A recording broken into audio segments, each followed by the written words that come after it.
Subscribe to our channel by clicking the subscribe button. Click the bell button and enjoy the latest uploads from our channel. Hello everyone, स्वागत है आप सभी का हमारे YouTube channel success thunder में। तो आज हम लोग एक 8 लोगों का अरेंजमेंट सॉल्व करेंगे, एक स्क्वायर टेबल का अरेंजमेंट जिसमें कि 8 लोग हैं और कुछ लोग कॉर्नर्स पे बैठे हैं, कुछ लोग मिडिल में बैठे हैं, कुछ इनसाइड फेस कर रहे हैं, कुछ आउटसाइड फेस कर रहे हैं और उनके पास डिफरेंट नंबर ऑफ बुक्स भी है। तो इस टाइप की पजल डेफिनेटली आपको मेंस में देखने को मिल सकती है। ऐसी पजल एसबीआई क्लर्क मेंस में ज़रूर आ सकती है और आरबीआई ग्रेड बी में भी आ सकती है। तो चलिए फिर दोस्तों, आप क्वेश्चन का स्क्रीनशॉट लीजिए और इस क्वेश्चन को सॉल्व करने का एकदम सटीक समय क्या होगा वो मैं वीडियो के अंत में आपको बताऊंगी। सबसे पहले आपको क्वेश्चन का स्क्रीनशॉट लेना है, क्वेश्चन को सॉल्व करना है खुद से, वीडियो को फुल वॉच करके फिर उस हिसाब से जैसे मैंने सॉल्व किया वैसे क्वेश्चन को सॉल्व करना है और आपको फिर टाइम कंपैरिजन करना है ताकि आपको पता चल सके कि कैसे आप कम से कम समय में आसानी से क्वेश्चन को सॉल्व कर सकते हो।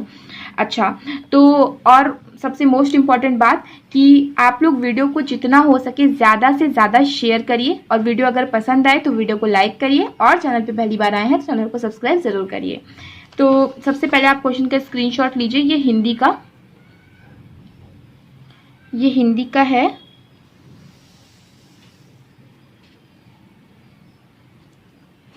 और ये है इंग्लिश का।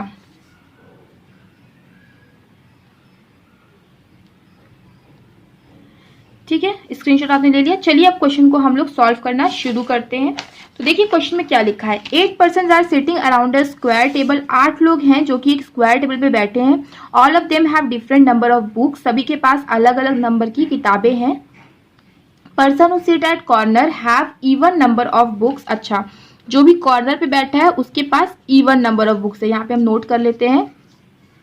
एंड फेसेस इनसाइड, और इनसाइड फेस कर रहा है। While person seats eight middle, जो मिडिल पे बैठे हैं उनके पास ऑड नंबर ऑफ बुक्स हैं और वो लोग आउटसाइड फेस कर रहे हैं और मैक्सिमम नंबर जो बुक है वो कितनी है, 44 है, राइट। तो ये सब चीजें हमने नोट कर ली। आगे देखिए क्या लिखा हुआ है। आगे लिखा हुआ है U sits third to the right of T. U जो है वो टी के थर्ड राइट बैठता है। तो अभी हम सिर्फ कंडीशन को नोट करेंगे। तो टी के थर्ड राइट पे कौन बैठता है, यू बैठता है। आप यू में ये गोला जरूर लगा लीजिएगा क्योंकि यू और वी मिक्सअप हो जाते हैं अगर आप यू को डिफरेंशिएट कुछ नहीं करते हो। तो R sits third to the right of S. R जो है एस के थर्ड राइट पे बैठता है। तो एस के थर्ड राइट पे कौन बैठा, R. S who has second highest number of books.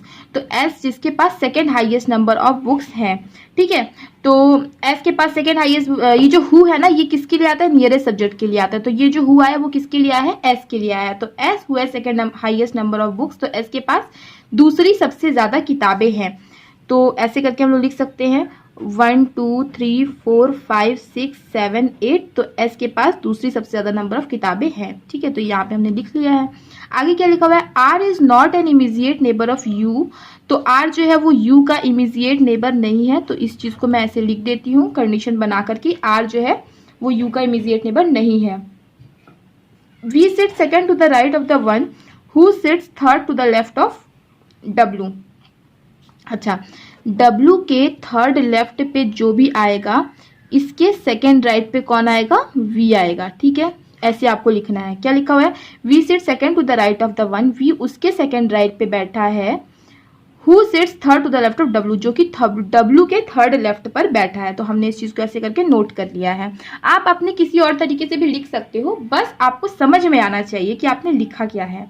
आगे क्या लिखा है, Q sit second right of the one who has square of an odd number of books. अच्छा, क्यू उसके सेकेंड राइट पे बैठता है who has square of an odd number of books, ठीक है, जिसके पास ऑड नंबर ऑफ बुक्स का स्क्वायर है, ठीक है। तो अब इसको देखिए सॉल्व करने की हम कोशिश करते हैं। क्यू उसके सेकेंड राइट पे बैठेगा जिसके पास ऑड नंबर ऑफ बुक्स का, देखिए ऑड नंबर ऑफ बुक्स का स्क्वायर जिसके पास होगा उसके सेकेंड राइट पे कौन बैठेगा, क्यू बैठेगा। यही तो लिखा है, Q sit second to the right of the one who has square of an odd number of books. I hope मैं आपको ये क्लियर कर पाई हूँ कि इसका क्या मतलब हो रहा है। आगे लिखा है W has 11 books less than you. मतलब यू के पास जितनी बुक्स है उसमें से 11 आप माइनस करो, तब आपके पास क्या आ जाएगी, डब्ल्यू की किताबें आ जाएगी। ठीक है, W has 11 books less than U. P has even number of books but 6 more than are.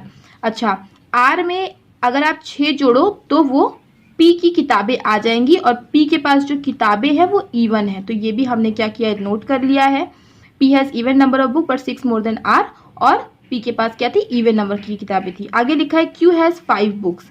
Q के पास कितनी बुक्स है, क्यू के पास है 5 बुक्स। तो यहाँ पे आप लिख लीजिए कि क्यू के पास कितनी बुक्स है, क्यू के पास 5 बुक्स हैं। तो क्यू मतलब क्या हो गया, वो ऑड उसके पास किताबें, वो मिडिल में कहीं ना कहीं आएगा। ठीक है, इतना भी हमें समझ में आ जाता है।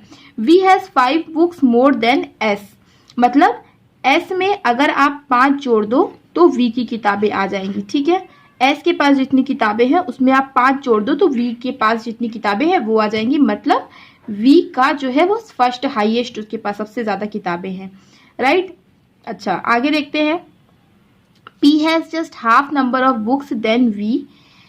पी के पास वी से just half number of books है, मतलब जो वी की किताबें हैं उसको आप डिवाइड कर दो 2 से, तो किसकी किताबें आ जाएंगी, पी की किताबें आ जाएंगी। राइट। क्या लिखा, P has just half number of books than V. V who sit second to the right of P, और वी क्या है, पी के सेकेंड राइट पे भी बैठता है, तो ये भी यहीं पे लिख लो कि पी के सेकेंड राइट पर ही कौन बैठेगा, वी बैठेगा। ठीक है, ये भी हमने क्या किया, नोट कर लिया है। अच्छा, एक चीज क्या बोला था यहाँ क्वेश्चन में, the person who has highest number of books is 44। तो जिसके पास हाईएस्ट नंबर ऑफ बुक्स है उसके पास कितनी बुक है, 44 बुक है। तो देखो, जब 44 मान लो ये इसके पास किताबें हैं, ठीक है, तो क्या बोला, एस की किताबों में 5 जोड़ दो तो वी की किताबें आ जाएंगी। तो अगर वी की किताबों में 5 माइनस कर दो तो एस की किताब भी तो आ जाएगी। तो इसका मतलब एस के पास कितनी किताबें होंगी, एस के पास होगी 39 किताबें। और क्या बोला कि वी की किताबों को आधा कर दो तो पी की किताबें आ जाएगी। तो वी की किताब अगर 44 है तो पी की किताब कितनी हो जाएगी, पी की किताब हो जाएगी 22। ठीक है, देखिए ये सारी चीजें यहां से हम लोग को मिल गई हैं। आगे देखिए, U has number of books which is square of an even number. अच्छा, यू के पास वो नंबर ऑफ किताबें जो कि स्क्वायर है इवन नंबर का। अच्छा, मतलब इवन नंबर का जो स्क्वायर होगा उतनी ही किताबें किसके पास है, यू के पास है। Right. U has number of books which is square of an even number. तो ये चीज हमने नोट कर ली। आगे क्या लिखा है, T has only 1 book more than R. T के पास केवल आर से एक ही ज्यादा बुक है, मतलब आर की बुक में अगर आप +1 करो तो आपको टी की किताबें का पता चल जाएगा। ठीक है। And he is not an immediate neighbour of V. And जो आता है वो पहले सब्जेक्ट के लिए आता है, पहला कौन है, टी है, तो मतलब टी जो है वो वी का नेबर नहीं होगा। तो देखिए यहाँ पे बारे में लिखा हुआ है वी के बारे में, तो यहाँ पे आप लिख लो कि टी जो है वो वी का नेबर नहीं होगा। ठीक है, तो यहाँ से हम लोग ने क्या किया, सारे के सारे क्वेश्चन को पूरी तरीके से कंडीशंस में नोट कर लिया है। तो अब हम क्वेश्चन को सॉल्व करना शुरू कर सकते हैं।